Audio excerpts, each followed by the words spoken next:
Welcome to the Do Zone, where entrepreneurs go to get things done. I'm your host, Josh Thomas. You can find me on all social media at JT Literally. Each week, I bring on experts from a variety of backgrounds to share their secrets on how to optimize performance so you can take massive action and crush your goals. Speaking of optimizing performance, we now have trained AI sales and support agents ready to help you close more deals, reduce expenses, and free up your time for higher value tasks. To learn more, you can go to anabots.ai. Once again, that's anabots.ai. Today's guest is Jessica Osborn. Jessica is an advocate for human-centric leadership, dedicated to nurturing high-performance teams while fostering individual growth. As the vice president of customer success at GoCardless, Jess orchestrates a team of committed to revolutionizing customer experiences worldwide. Her achievements include steering multi-million-dollar portfolios to unprecedented success, whilst cultivating a culture of excellence recognized for its impact on company retention and growth. Jessica, welcome to the Do Zone. Tell us something you believe is the key to getting stuff done that most people wouldn't think of. Hey, Josh. So I would say key to getting stuff done is being an excellent team builder. From my experience, you can get a lot done as an individual, but you can exponentially increase your output when you have an engaged and effective team. And I think a lot of times people just hire and don't realize what it takes to actually build those hires into a team. So I think by being an exceptional team builder, you can get an exponential amount accomplished.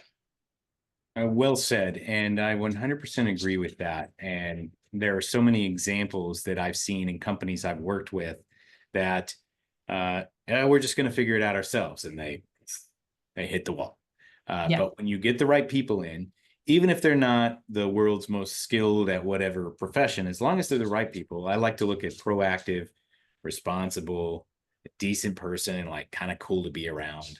As long as you got those characteristics and you can build teams of those types of people, then you should be in really good shape. I completely agree with that. And I would say that in addition to the aspects you're looking for, and maybe it kind of overlaps with one of them, drive. So if somebody's really driven to get things done, to your point, they might not have the experience in the field or the specific thing that you're looking to go do, but if they've got that willingness to go learn and that growth mindset, that to me makes them the right team member. So let's talk a little bit about building teams. And this is something that you really focus on heavily. Obviously, it's the reason that people get things done that most people wouldn't think of. I love that you opened up with it. But tell us a little bit about what does it actually take to build a team? Mm-hmm. I think it takes the intention that that's what you're intending to do.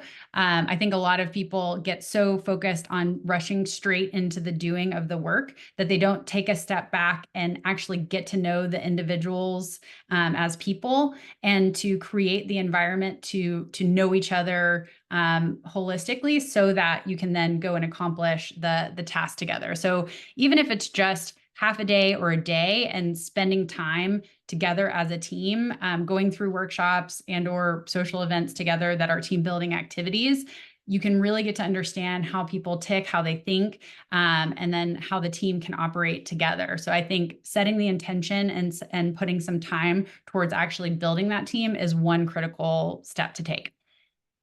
Yeah, understood. And so one of the things that you really focus on is human-centric leadership, which we've been talking about here.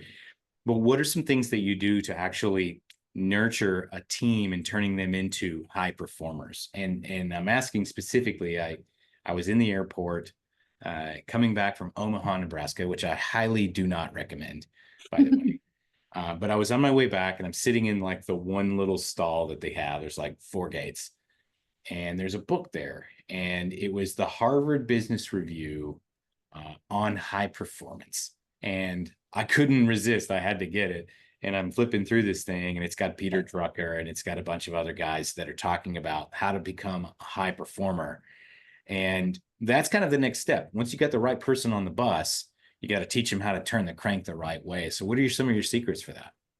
Yeah. So after getting to know them as an individual, I think it's also to important to be really clear of what you're trying to achieve, and also define what the team is. What are they trying to achieve? How are they trying to achieve it? Basically, a mission statement for that team. So taking the time to not only get to know the individuals, but then also defining exactly what the team is about is another key step. And I think once you've got those things in place, if you have the trust, which hopefully happens by developing that relationship with the individuals on the team, then you start to encourage conflict.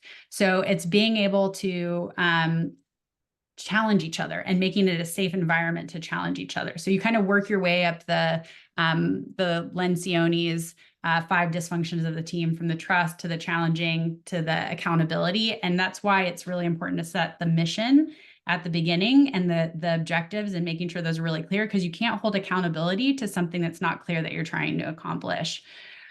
So using accountability, a framework that I really love for accountability is crucial accountability. It teaches you exactly how to have those conversations to identify what the differences are between one person's perspective and another to get to those objectives. And then you really start to get to that place where everybody's then committed and in a place where you're actually actualizing those results. Yeah, accountability is really key to the success in anything, and I've seen that play out so many different times where I was in a situation with another client where we had a high level executive, and his department was way behind, and I'm basically like, in some situations I end up being the Grim Reaper. Like, you see me right before you get fired. And so I'm coming in, and I'm asking the guy, let's call him Bob. Hey Bob, what is your process for, pushing these things through to the finish line? And well, these the operators, and we just need better people. Yeah, but do you have a process? Well, it's in the works. I'm like, great. When will that process be done? I don't know, a couple weeks. And I'm like, oh, okay, so March 14th. And he's like, oh, you're gonna put a date on it. I'm like, well, that's what accountability does. That's how it works. And unfortunately, without that level of specificity, a lot of people will just live in the margins and they won't get anything done. It's not that they're bad people, it's just human beings don't like to commit to things. Yeah, exactly. And I think if you have a culture of that accountability where everybody knows when they say they're going to do something, they need to have a date and update everybody once it's delivered. And I think it's really from the point of starting the team to having a culture that enforces those kind of behaviors, you start to amplify the impact that you can have as an individual, and you become a collective that's really amplifying the impact. Yeah, indeed. And so tell us a little bit about GoCardless. What's this all about? GoCardless is like the name says, we're helping businesses do payments without using credit cards. So using the banking schemes across multiple parts of the world, so that if you've got a recurring subscription business, you can just pull the funds out of the bank account of your customers on a recurring basis and pay less money than the transaction fees you pay with credit cards. Okay. And so one of the huge banes of existence of recurring revenue businesses is, number one, the transaction fee, and then number two, chargebacks. Exactly. This solves both of those problems. Yes, and we specifically help customers with best practices to avoid the chargebacks as well. Yes.